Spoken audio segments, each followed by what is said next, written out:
여러분, 오늘은 12월의 첫날이고 또 그리고 마지막 금년도 마지막 전세대 연합 찬양 기도회입니다. 여러분, 우리 전세대 연합 찬양 기도회를 우리가 시작을 했는데 전세대 연합 찬양 기도회는 쉽지가 않습니다. 원래 쉬운 게 아니에요. 왜 그렇습니까? 세대 차이가 나니까. 세대 차이가 나니까 이게 쉬운 게 아닙니다. 각자 좋아하는 찬양도 틀리고 우리가 경험한 은혜의 경험들도 다 다르기 때문에 우리가 세대 간에 함께 모여서 또 하나님 앞에 예배하고 은혜 나누는 것이 귀한 일이지만 쉽지는 않다는 얘기입니다. 그럼 우리가 어떻게 하면 좋을까요? 두 가지 방식이 있습니다. 하나는 나이대에 맞춰서 모이면 돼요. 나이대에 맞춰서, 기호에 맞춰서 그렇게 하면 일단 효과가 좋습니다. 그럼 거기에 맞는 또 우리 프로그램을 또 은혜를 이렇게 준비하면 효과가 좋습니다. 그러나 이제 그렇게 되면 나중에는 점점 더 함께하기가 어려워지는 거죠. 점점 더 세분화되는 것입니다. 반대로는 함께 모이는 거예요. 함께 모이려면 서로를 배려하고 이해해야 되고 또 소통을 해야 됩니다. 우리가 이렇게 가끔씩 하게 되는데 전세대 연합 찬양 기도회 또 가끔씩은 우리가 통합 예배로 함께 예배를 하게 되는데요. 이게 잘 준비를 해서 하면은 너무 좋습니다. 그런데 이게 준비가 잘 안 되거나 소통이 안 되거나 마음이 통하지 아니하면 서로가 불편합니다. 서로에게 불편함을 느낄 수 있어요. 자, 그러면 하나님의 뜻은 무엇이겠습니까? 하나님의 뜻은 당연히 함께하는 것이 하나님의 뜻입니다. 구약의 쉐마 명령이 그런 거예요. 부모가 먼저 또 기성세대가 먼저 살아계신 하나님을 마음을 다하고 힘을 다하고 뜻을 다하여 사랑하는 겁니다. 거기서 끝나는 것이 아니라 그 사랑을 부지런히 내 자녀에게, 자녀 세대에게 가르치고 전달하라 그랬습니다. 근데 이게 말로만 해서 되는 게 아니고 자녀들은 또 젊은 세대들은요, 기성세대와 부모에게서 말을 통해서 배우는 게 아니고 그 삶을 통해서 배우는 거예요. 그 마음이 전해지는 것입니다. 그러니까 하나님께서도 그런 말씀을 하신 거죠. 네가 먼저 너의 온 마음으로, 마음을 다해 힘을 다해 뜻을 다해 네가 하나님을 사랑하라. 그럴 때에 그 자녀에게 또 자녀 세대에게 이게 전달이 되는 겁니다. 우리 신명기 6장 5절 말씀을 우리 같이 소리내서 읽어보겠습니다. 너는 마음을 다하고 뜻을 다하고 힘을 다하여 네 하나님 여호와를 사랑하라. 아멘. 저희 아버지는 초등학교 5학년 때 갑자기 교통사고를 당하셨습니다. 그래서 1년 반 동안 병원에 계시다가 하나님의 은혜로 살아나셨지만은 그러나 이제 하나님의 부르심을 받을 때까지 그 이전의 건강은 되찾지 못하셨고 또 사회생활을 이렇게 이전처럼 잘 하시기가 어려웠습니다. 그래서 가정 경제는 어머니가 주로 책임을 지셨기 때문에 제가 기억하는 어머니는 늘 일하러 나가시는 이것저것 다양한 일을 이렇게 많이 하셨어요. 그리고 저희 형은 4살 위에 형님이 한 분 있는데 어릴 때 같이 교회 잘 다니다가 청소년 때 교회에서 상처를 받았습니다. 교회 그 당시에 장로님 아들들, 안수 집사님 아들들, 권사님 아들들 이런 친구들이 임원을 하는데 수련회 가서 술 먹고 담배 먹고 나쁜 짓 하고 그런 것을 보면서 순진한 저희 형은 시험에 들었어요. 그래서 교회를 잘 안 나가고 이제 방황하는 그런 시기를 겪게 됐습니다.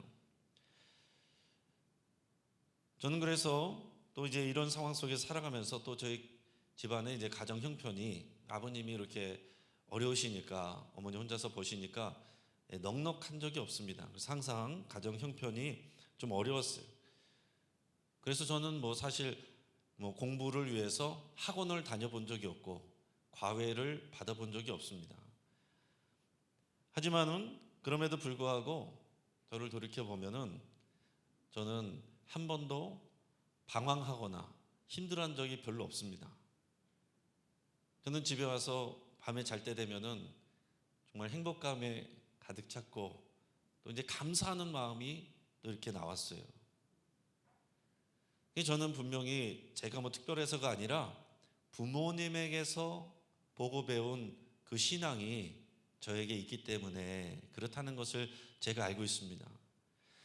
저희 아버지는 말로 이렇게 사랑을 잘 표현하진 않았습니다. 그러나 저는 언제나 아버지가 나를 사랑한다는 것을 늘 그 마음을 느낄 수가 있었어요.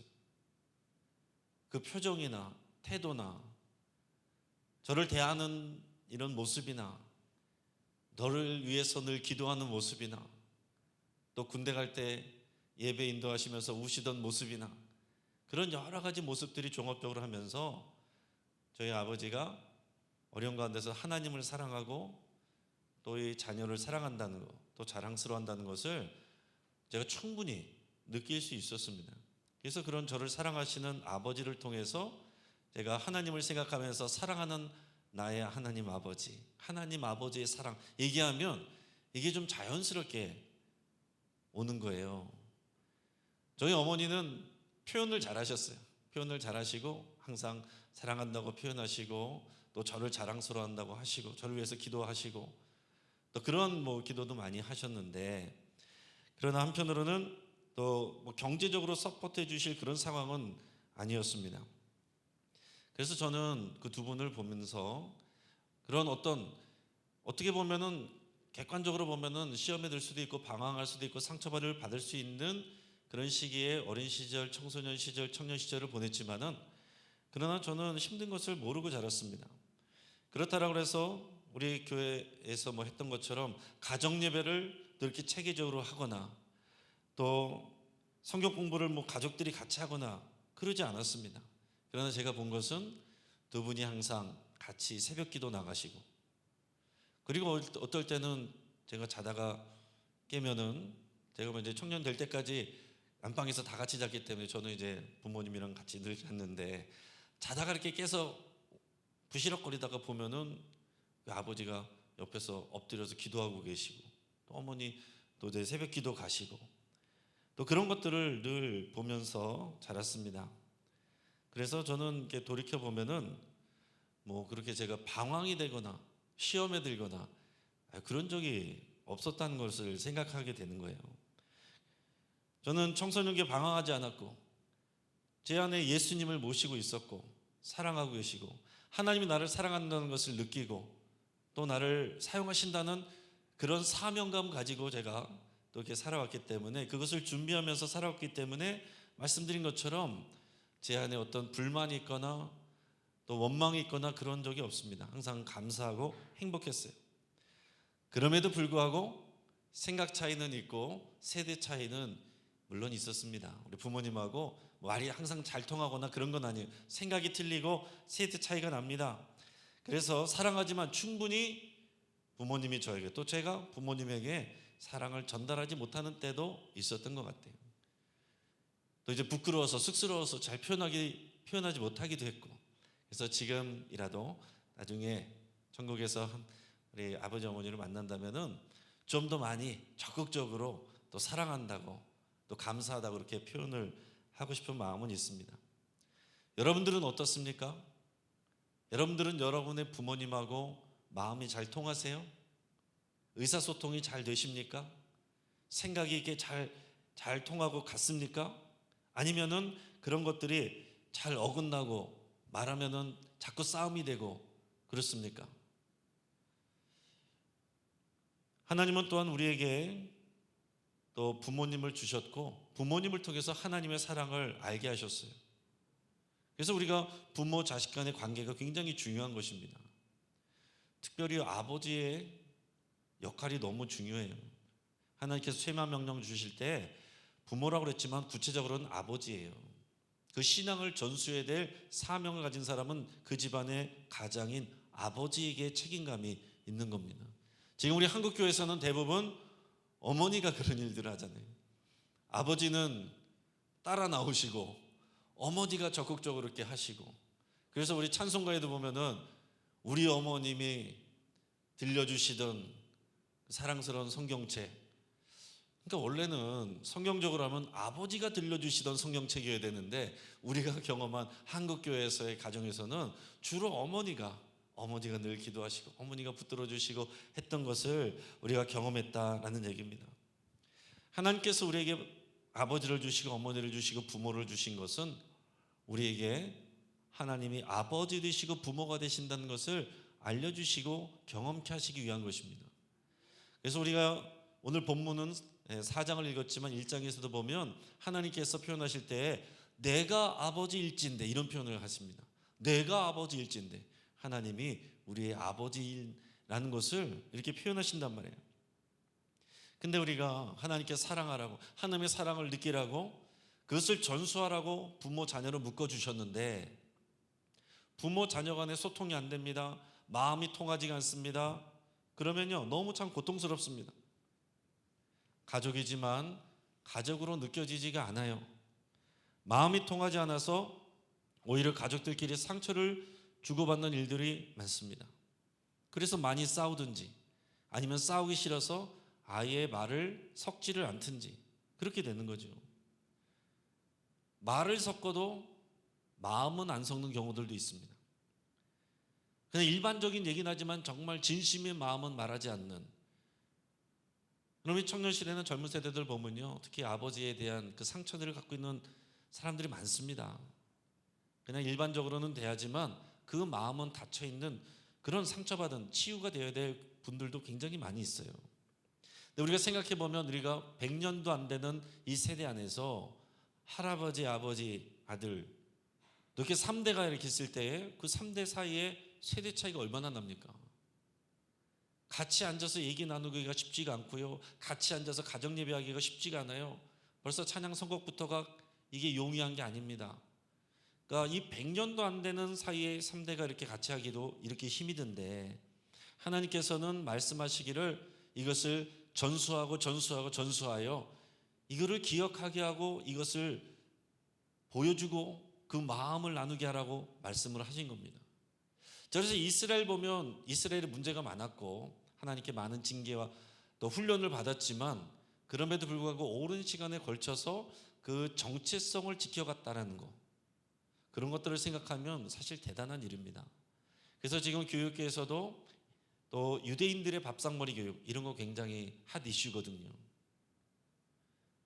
유대인들이 지금 예수님을 몰라서 문제인데 그러나 어쨌든 구약에 있는 말씀에서처럼 그 사람들은 주로 이제 금요일 저녁 이럴 때 모여가지고요 같이 식사를 하면서 거기서 같이 가정 예배를 하고 거기서 같이 대화를 하고 이런 것들이 굉장히 일상화되어 있어요.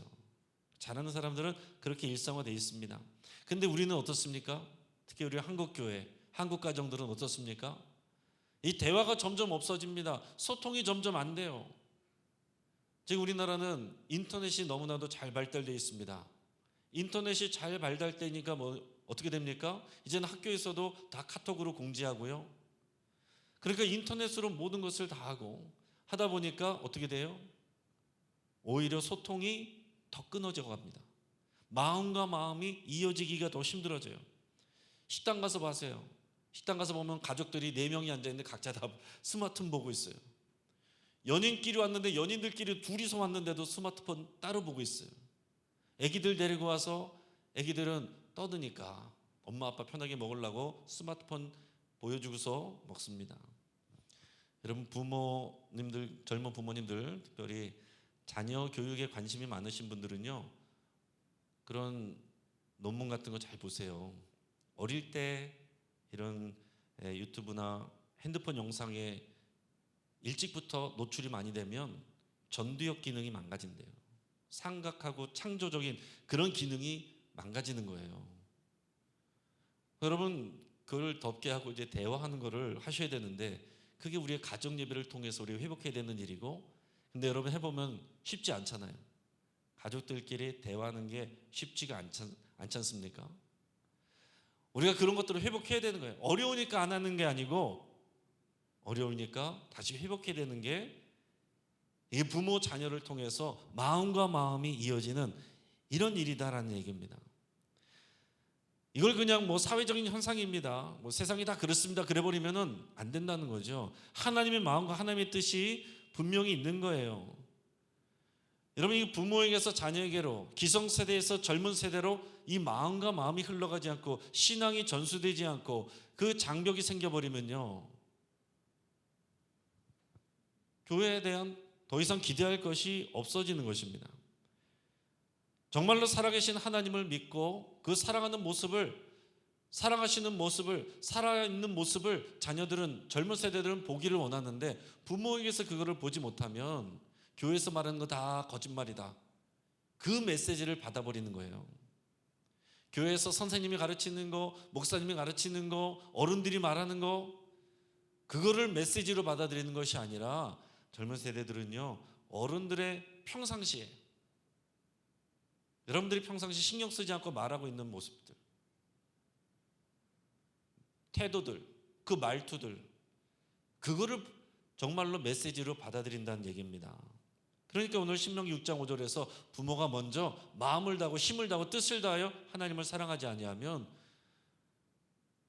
말 몇 마디로 자녀에게 신앙이 전수가 될 수가 없고 마음과 마음이 통할 수가 없다라는 얘기. 자, 하나님께서는 이것을 회복하라고 하십니다. 회복하라고 하시는 말씀이 오늘 본문의 말씀이에요. 오늘 5절 6절 말씀을, 말라기야서 4장 5절 6절 말씀을 다시 한번 같이 읽어보겠습니다. 시작. 보라, 여호와의 크고 두려운 날에 이르기 전에 내가 선지자 엘리야를 너희에게 보내리니 그가 아버지의 마음을 자녀에게로 돌이키게 하고 자녀들의 마음을 그들의 아버지에게로 돌이키게 하리라. 아멘. 자, 아버지의 마음을 자녀에게로 돌이키게 하고 자녀의 마음을 아버지에게 돌이키게 해야 된다는 거예요. 이게 구약 성경 마지막 말라기서의 마지막 내용입니다. 자, 그런데 하나는 육신의 아버지와 자녀의 관계죠. 이게 쉐마 명령을 주셨으니까 육신의 부모와 자녀 간의 관계가 회복되고 아버지 마음이 자녀에게로 가야 되고 자녀의 마음이 아버지에게로 연결이 돼야 된다는 얘기입니다. 기성세대의 마음이 젊은 세대들에게 향하여 있어야 되고 젊은 세대들도 단절이 아니라 기성세대를 향해서 마음이 열리고 이 관계가 회복돼야 된다는 거예요. 이게 하나님이 말씀하신 일이고 우리가 해야 될 일들입니다. 그런데 여러분, 이 지금 우리가 읽은 본문이요, 구약 성경의 맨 마지막 내용입니다. 구약 성경의 맨 마지막 내용인데 분위기가 어떤 것 같습니까? 우리 5절을 다시 한번 보여줘 보세요. 여호와의 크고 두려운 날이 이르기 전에, 여호와의 크고 두려운 날, 심판의 날을 하나님께서 말씀하시는 거예요. 구약 성경 맨 마지막에. 그래 6절 말씀은 뭐라고 되어 있습니까? 그러니까 돌이키게 하라, 이렇게 말씀하고 있는 거예요. 우리 읽지는 않았지만 4장 1절 같은 데서는 용광로 불같은 날이 이르리니. 여러분 생각해 보세요. 구약 성경을 마무리하는 마지막 하나님의 메시지인데 마지막 성경, 마지막 책, 마지막 장 하나님의 하신 선포가 뭐예요?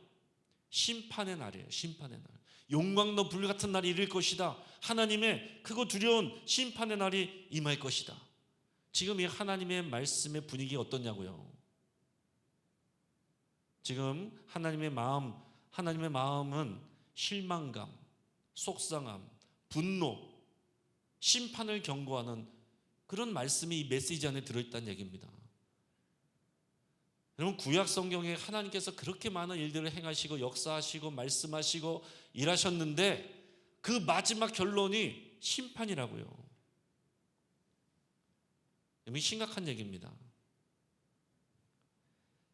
근데 이게 하나님의 최종적인 목표는 아니죠. 심판이 목적은 아닙니다. 그러나 그날이 이르기 전에 하나님께서 방도를 주시는데 엘리야를 보낼 터니 그때는 아버지의 마음이 자녀에게로 돌이켜야 되고 자녀의 마음이 아버지께로 돌이켜야 될 것이다. 그런 일이 일어나지 않으면 심판의 날에 너희가 다 멸망한다. 그러고서 400년의 침묵의 시간이 오는 겁니다. 하나님께서. 그러고 나서 400년 만에 누가 나타납니까? 그 약속하신 엘리야가 400년 만에 나오는데 그 약속하신 엘리야가 누구였어요? 세례 요한이죠. 세례 요한이 외친 말씀이 뭡니까? 회개하라, 천국이 가까이 왔느니라. 회개를 외쳤어요. 그랬더니 놀랍게도 남녀노소 사람들이 마음에 찔려서 세례 요한에게 와서 회개의 세례를 받습니다. 예수님이 오시기 전에 먼저 세례요한에게 가서 회개의 세례를 받았어요. 그래서 사람들이 마음들이 회복되고 회개하는 그런 일들이 일어났습니다. 물론 바리새인들, 사두개인들, 이런 종교 지도자들, 부자들 이런 사람들은 별로 없었지만은 대부분 사회적 약자들, 가난한 사람들, 그 가운데서 하나님의 말씀을 사모하는 사람들, 그런 사람들은 이 말씀을 하나님의 메시지로 듣고 회개의 세례를 받으러 왔다고요. 자, 천국 이전에 뭡니까? 회개인 거예요. 회개. 천국이 가까이 왔다. 우리가 생각할 때 천국이 가까이 왔다, 하나님의 나라가 가까이 왔다라고 그랬을 때 우리는 천국, 죽어서 가는 아름답고 예쁜 천국, 금이 깔려있고 보석이 박혀있고 아름다운 집이 있는 천국, 이것만 생각하지만 구약 성경에서 이어지는 하나님의 나라가 온다는 것은 이 말라기에서 마지막 선지자가 예언했던 이 불타는 심판의 날이 오는 것입니다. 그런데 이제 물론 하나님을 온전히 섬기는 자들은 하나님께서 세워주시고, 그럼에도 불구하고 회개하고 돌아오지 않는 사람들은 그 말씀대로 심판받고 징계받고 멸망당하는 거예요.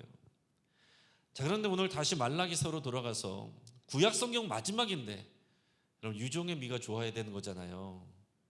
유종의 미가 좋아야 되는 거잖아요. 올해 11월까지 열심히 잘해왔는데 12월에 우리가 대충 해버리면은 2023년 우리 망치는 거잖아요. 마지막을 잘하는 게 중요한데 구약 성경 마지막 책, 마지막 장, 마지막 말씀을 심판으로 말씀하시다니 왜 그렇습니까? 지금 그 앞에 무슨 일이 있었던 거예요? 여러분, 그 앞에 하나님께서 계속 선지자를 보냈는데 왕들이, 백성들이 말을 듣질 않아요. 계속 돌이키라고, 돌아오라고, 회개하라고 말을 듣질 않아요. 그래서 결국 어떻게 됐습니까?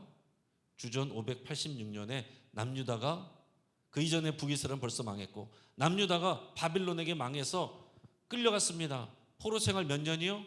70년. 근데 예레미야가 이미 예언을 했어요. 70년 만에 돌아올 것이다. 70년 만에 돌아올 것이다.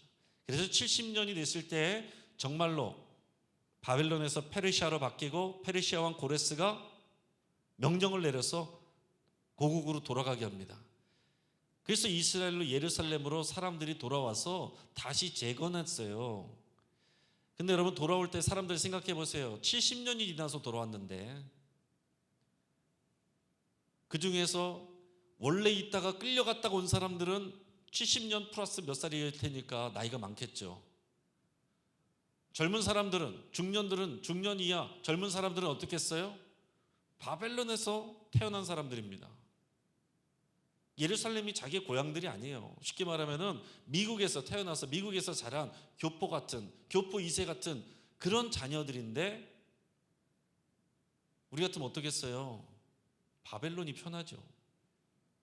또 페르시아가 편하죠. 이미 큰 제국인데, 그런 문명을 받는데, 그러나 그 말씀을 전해주는 부모가 있었기 때문에, 그 마음을 전해주는 부모가 있었기 때문에 그 믿음을 간직하고 돌아온 사람들이 있었다는 거예요.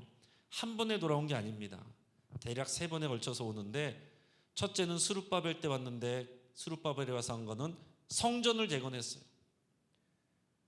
지금 망한 것도 이 예배가 무너져 있기 때문에 망한 것이고, 회복해야 되는 것도 예배가 회복돼야 돼요. 그래서 성전을 먼저 재건을 했습니다. 2차 때 에스라가 왔어요. 에스라가 지도자로 왔는데 에스라가 한 것은 율법을 다시 가르쳤습니다. 하나님의 말씀을 잊어버렸기 때문에 우리가 이렇게 망했다. 율법을 가르쳤습니다. 말씀의 회복이 됐어요. 세 번째 지도자가 왔을 때는 느헤미야가 왔습니다. 느헤미야는 무너진 성벽을 52일 만에 다시 복구했습니다. 그래서 도시를 회복하는 거예요. 처음에 예배를 회복하고 말씀을 회복하고 그러면서 도시가 회복되는 그런 일들이 일어났습니다. 자, 하나님의 마음이 어떻겠어요?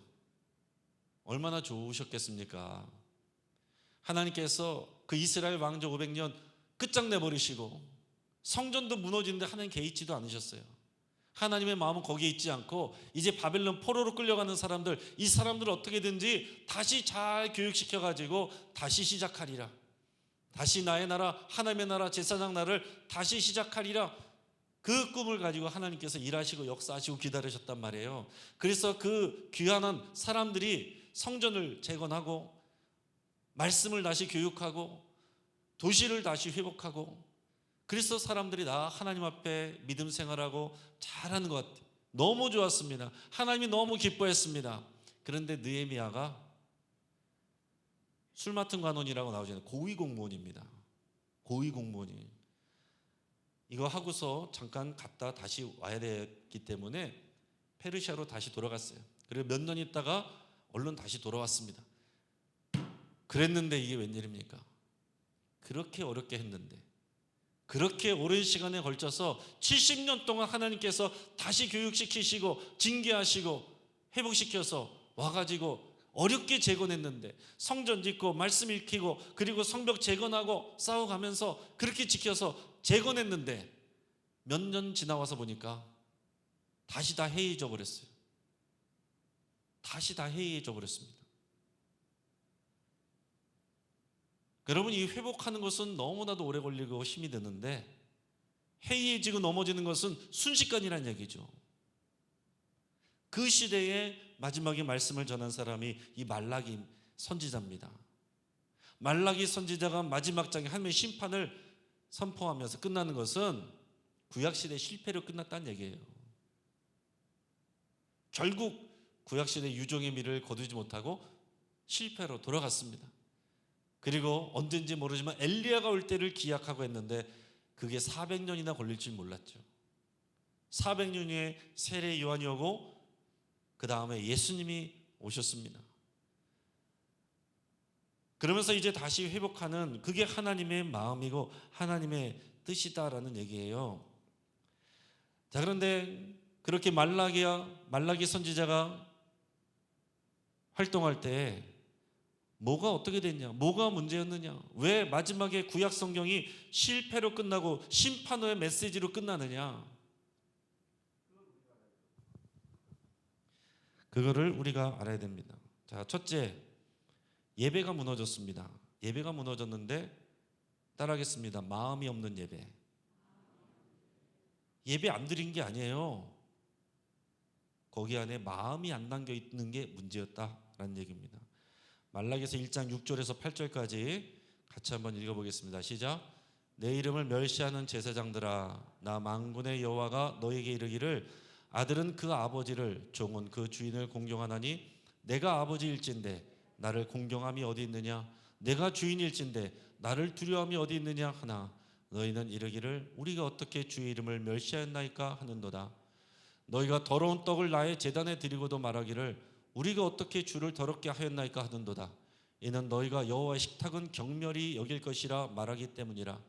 만군의 여호와가 이르노라 너희가 눈먼 희생제물을 바치는 것이 어찌 악하지 아니하며 저는 것 병든 것을 드리는 것이 어찌 악하지 아니하냐. 이제 그것을 너희 총독에게 드려보라. 그가 너를 기뻐하겠으며 너를 받아주겠느냐. 우리가 언제 예배 안 드렸습니까? 제물 드리고 떡 올려 드리고 다 했는데요. 하나님께서 뭐라고 말씀하십니까? 그건 너희 총독에게 드릴 수 있겠느냐? 저는 것, 보지 못하는 것, 그리고 먹을 수 없는 빵, 이런 걸 하나님의 상에 올렸다는 얘기예요. 예배는 했는데 하나님을 아버지로 공경하고 사랑하는 마음도 없고 주인으로 순종하는 마음도 없이 제사 행위만 반복하는 겁니다. 여러분, 우리가 예배 많이 드렸다고 하나님이 기뻐하시는 거 아니에요. 예배 많이 드릴수록 저는 걱정됩니다. 그 안에 마음이 담겨야 돼요. 마음을 다하고 힘을 다하고 뜻을 다하여 우리 아버지 되신 하나님을 사랑하고 주인 되신 하나님께 순복하는 그 마음과 실천이 있을 때 그 예배가 하나님께 받아들여지는 예배가 되지, 내가 예배 여러 번 들었다, 나 설교 하루 종일 들었다, 그게 중요한 게 아니다라는 얘기입니다. 두 번째로요, 그 시대에 왜 심판으로 끝나느냐? 가정이 무너졌습니다. 따라하겠습니다. 마음이 없는 부부.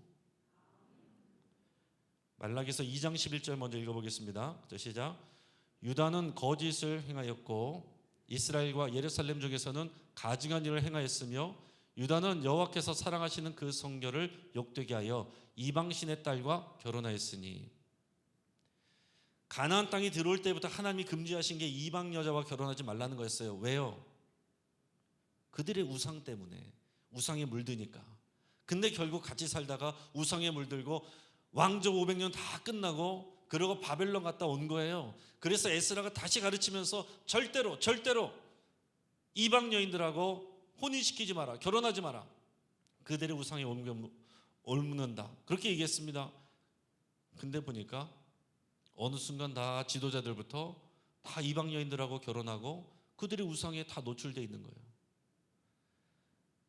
말라기서 2장 16절 공동 번역으로 같이 한번 읽어보겠습니다. 자, 시작. 이스라엘의 하나님 야훼께서 이르시는 말씀이다. 조강지처가 실어져서 내쫓는 것은 제 옷을 찢는 것과 같다. 나는 그러한 자들을 미워한다. 만군의 여호와가 말한다. 변심하여 조강지처를 버리지 않도록 하여라. 이혼을 쉽게 생각하는 겁니다. 자기 아내를, 특히 남성들이 그냥 마음에 안 들고 실증난다는 이유로 여러 가지 꼬투리를 잡아서 그냥 버려버리는 거예요. 그리고 이방 여인하고, 세련된 이방 여인하고 사귀는 거예요. 또 결혼하는 것입니다. 부부간의 관계가 깨지고 마음이 사라져요. 그게 문제였다는 얘기입니다. 세 번째, 윤리가 무너졌어요. 윤리가. 따라하겠습니다. 마음이 없는 말씀 읽기. 말씀은 많이 읽는데 실천과 순종이 없어요. 말라기서 3장 5절 말씀을 이번에 현대인 성경 버전으로 한번 같이 읽어보겠습니다. 내가 심판하러 너에게 임할 것이라. 점치는 자에게와 간음하는 자에게와 거짓 맹세하는 자에게와 품꾼의 삭세 대하여 억울하게 하며 과부와 고아를 압제하며 나그네를 억울하게 하며 나를 경외하지 아니하는 자들에게 속히 증언하리라. 만군의 여호와가 말하였노라.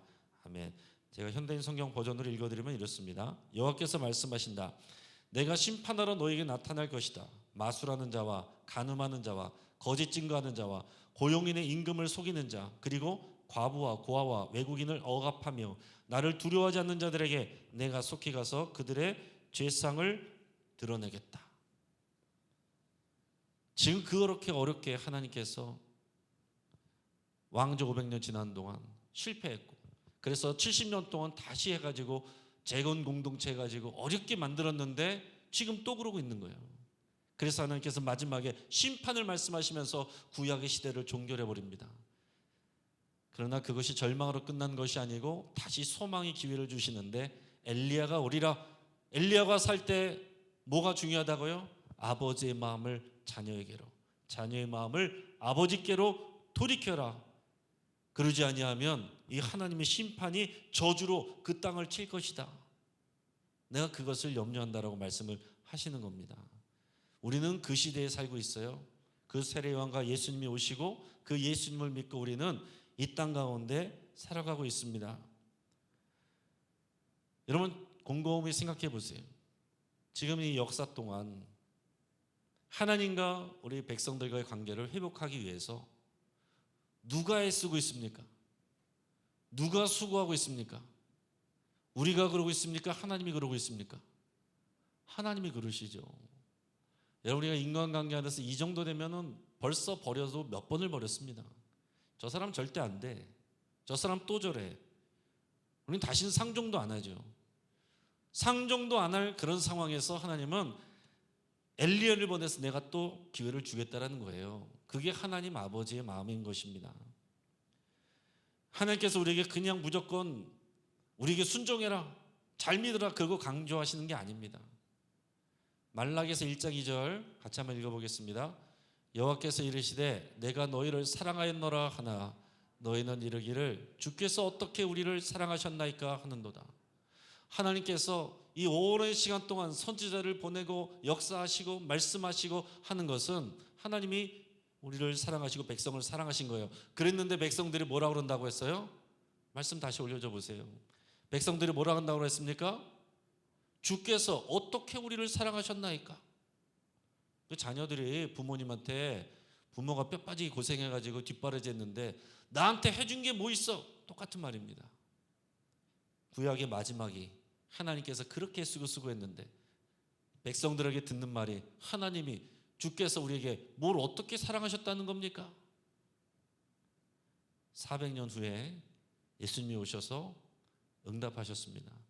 요한복음 3장 16절 같이 한번 읽겠습니다. 하나님이 세상을 이처럼 사랑하사 독생자를 주셨으니 이는 그를 믿는 자마다 멸망하지 않고 영생을 얻게 하려 하심이라. 아멘. 하나님이 400년 만에 대답하신 거예요. 이처럼 사랑한다. 내가 너희를 이렇게 사랑한다. 독생자를 너에게 줄 때까지 이렇게 사랑한다. 구약의 끝은 백성들이 주께서 우리를 어떻게 사랑하십니까? 뭘 어떻게 사랑하셨다고 하는 겁니까? 신약의 시작은 하나님께서 봐라, 내가 너희를 이렇게까지 사랑한다. 이렇게 대답하시는 그 연결고리예요.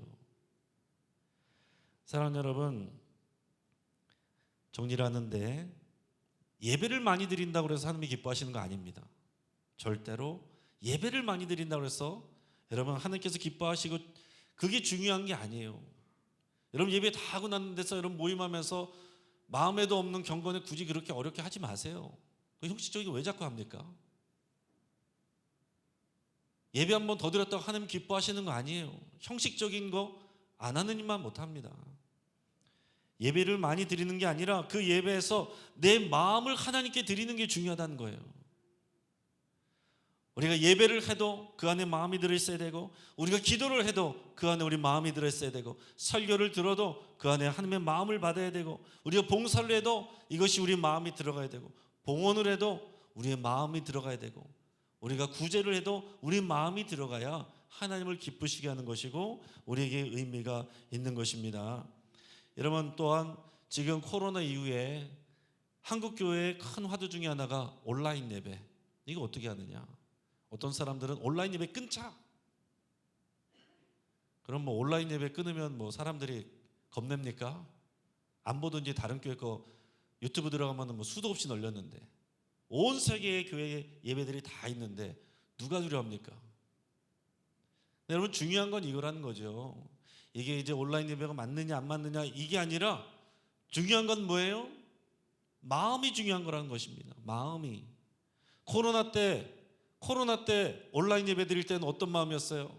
모일 수가 없어서 안타까웠지만 그러나 온라인으로라도 내가 하나님을 예배하고자 하는 그런 마음으로 드렸어요. 코로나가 끝났는데 온라인 예배는 어떤 마음으로 드립니까?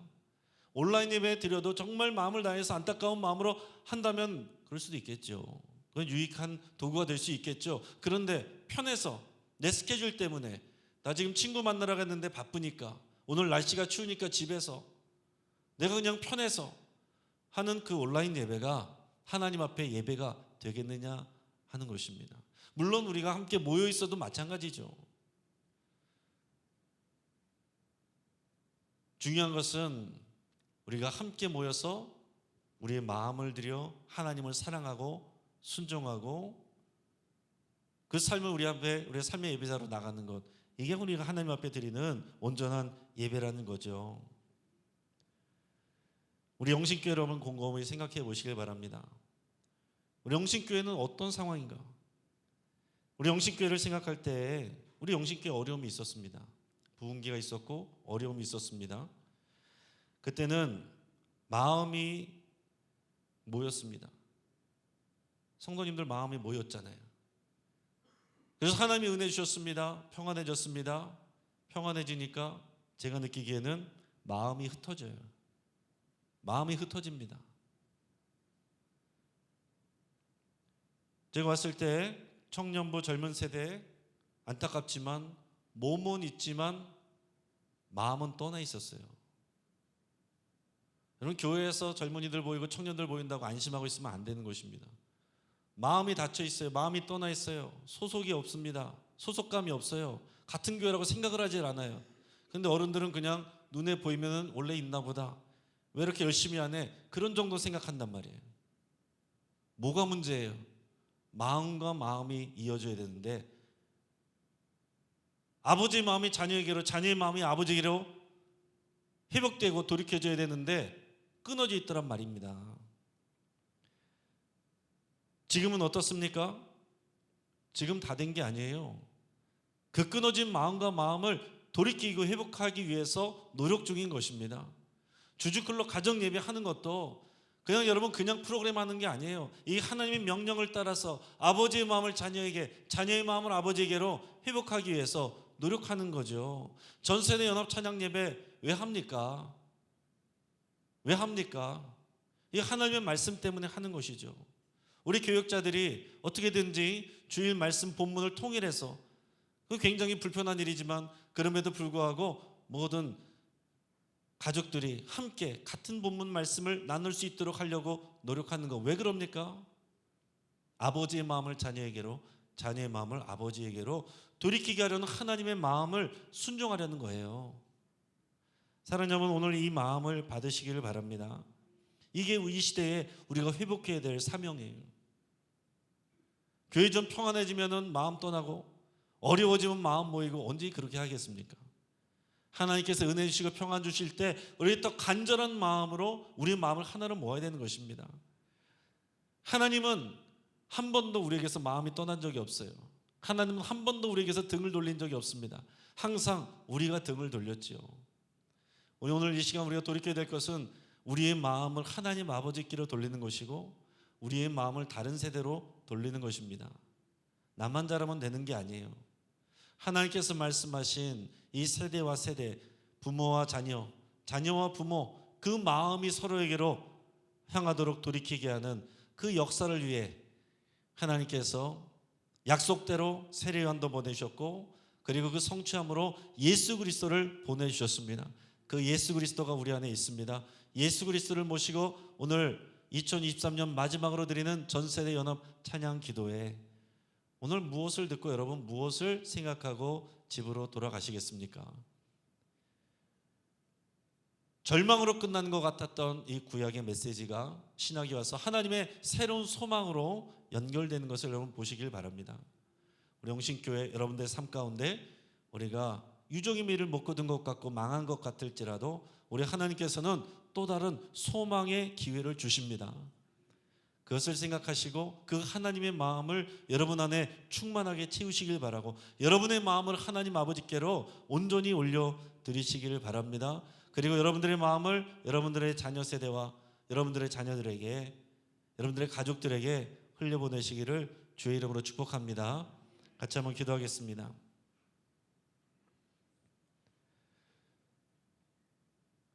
하나님 아버지, 우리는 이 자리에 손님으로 와 있는 것이 아닙니다. 우리는 관객으로 온 것이 아닙니다. 하나님의 자녀로, 하나님의 백성으로, 하나님의 사명자로 이 자리에 와 있습니다. 하나님, 오랜 시간 동안에 걸쳐서 하나님께서 어떤 수고를 하시고 어떤 일들을 행하셨는지 우리를 보게 하여 주옵소서. 우리가 눈을 뜨게 하여 주시옵소서. 구약의 시대가 결국은 실패로 끝나고 절망인 것 같고 또 심판으로 끝났지만 하나님은 또 다른 새로운 소망의 기회를 주시고 일하고 계셨습니다. 독생자 예수 그리스도를 우리에게 주셨습니다. 그 열매의 시대, 영광의 시대, 우리 예수님을 마음에 모셨습니다. 우리 예수님을 통해서 하나님 아버지께 우리의 마음을 온전히 드리게 하시고 우리의 마음을 온전히 하나님께로 돌이키게 하여 주옵소서. 우리의 마음을 우리 부모 세대들에게, 우리의 마음을 자녀 세대들에게 또 향하게 하여 주시옵소서. 그래서 하나님의 마음으로 우리가 하나 되는 우리 영신교회가 되고 우리 가정이 되고 우리나라와 또 한국교회 될 수 있도록 인도하여 주옵소서. 감사하며 예수님의 이름으로 기도합니다. 아멘. 사랑하는 여러분, 하나님께서 오늘 우리들을 사랑하셨기 때문에 오늘 이 자리에 우리가 와 있는 줄을 믿습니다. 하나님은 끊임없이 우리를 사랑하시고 우리를 향한 좋은 계획들을 갖고 계십니다. 우리가 그것을 이해하지 못할 때도 많고 우리의 계획과 달라서 실망할 때도 많지만, 그러나 하나님 아버지의 마음은 언제나 동일하시고